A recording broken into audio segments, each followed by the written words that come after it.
You've had an amazing success, and you've had other projects that wouldn't fall into the category Sure. of amazing success.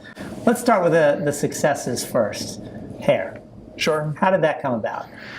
Hair was one, the Public Theater had been developing Hair, and they were doing that as a concert version in Central Park, which then they realized there might be something there. They brought it back for its full Shakespeare in the Park season as a full production. I had sort of around that same time met Jeffrey Richards, who had jumped on board the ship with the Public Theater in looking toward Broadway, and I kept saying, no, I'm already developing my own things. I don't know if I could take this on, but I started mentioning it to some people who were investing in projects of mine, and they got really excited and intrigued by it, and I thought about it more, and the more I saw the negative press about this is never going to work on Broadway, it's perfect outdoors, why would anyone be stupid enough to take this to Broadway, the more I went, those idiots are wrong.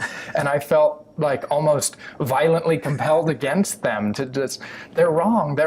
And I was so determined that they were wrong, and it was a gut decision, as with anything. I mean, I looked at the numbers carefully, I made sure that they made sense and studied them and, cross-examined them, asked a million questions, but it always has to ultimately come back to the gut. Do you believe it can and should do well? And yes, I've had enormous successes and enormous failures, and I think anyone in this business who's been around long enough has had a little bit of both and everything in between.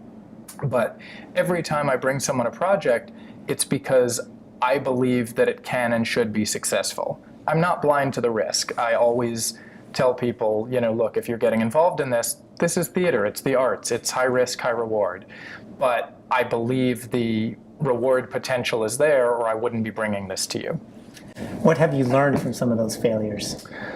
It's always a tricky question because each one is very different. Sometimes I've learned some of the frustration about how much this business has become dependent on star casting for certain kinds of projects and certain kinds of plays.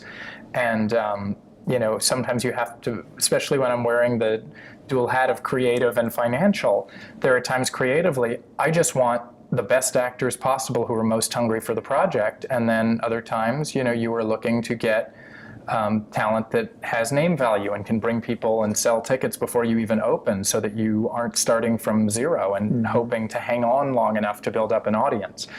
I've learned just the power of word of mouth. But word of mouth is not instant. And the smaller the house, the smaller the project, the more time it takes for word of mouth to build. If you've only got 150 seats, that word of mouth may get there, but can you hang on long enough for that word of mouth to actually take effect? Whereas if you're in a 2,000 seat giant Broadway house and there's good buzz, that's going to spread a lot more quickly and start to fill those seats more quickly.